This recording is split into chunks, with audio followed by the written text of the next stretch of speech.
Okay, so I'm just going to run through my jig and drop setup that I used during the Sard run.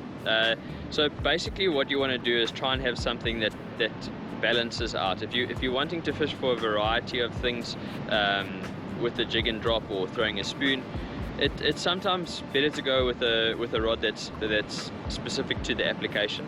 I went for something a little bit more general.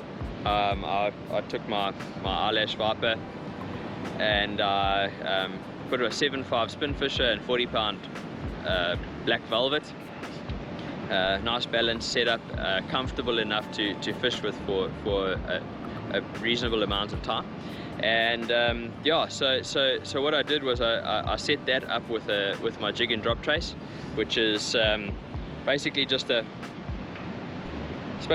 short piece of wire, just the hooks back to back tied with a piece of cotton. These are like 6/0, 7/0 size hooks, short piece of wire onto some like 70-pound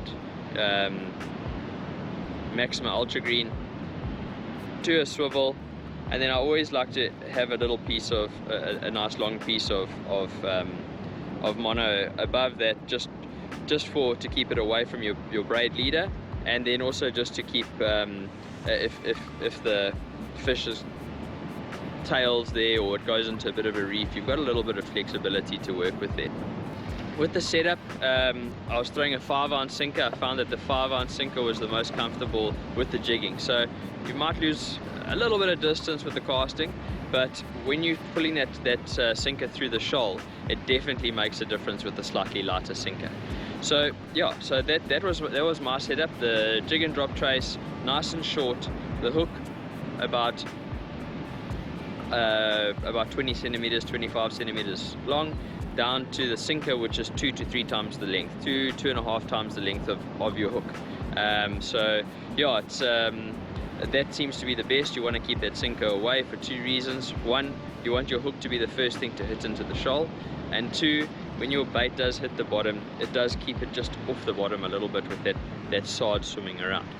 What I did like to do when I found the shoal was, because of the angle that you're looking, so let's say the shoal is here and you standing here almost at the same height, maybe a little bit higher, and you're looking into the water. So basically what that means is that where the shoal is, according to the surface of the water, there's a little bit of a difference. So what I like to do is throw over the back of the shoal and then wind until I could feel. With the braid you got so much feel now, and basically wind into the shoal and then jig. And then when you jig that sard, it was very evident with the braid that you were on. I ran here quite fast. So there's a shoal of sards here in the corner. Very small pocket. Got some fish with it, so I've jigged one now, dropped it. I can catch my breath.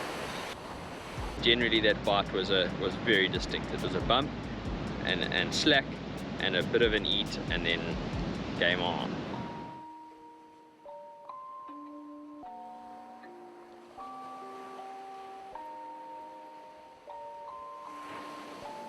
Rage on that beat, going crazy.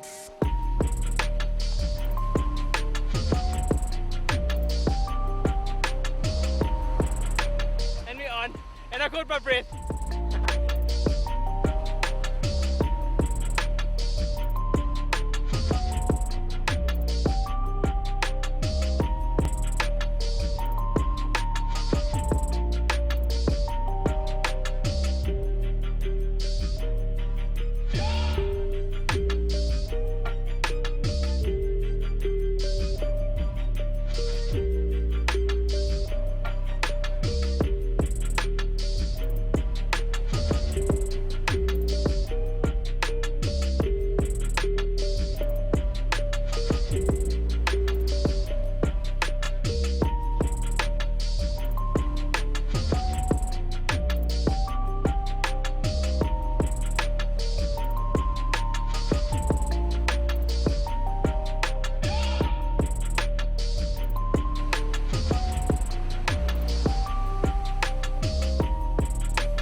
Little jig and drop fun.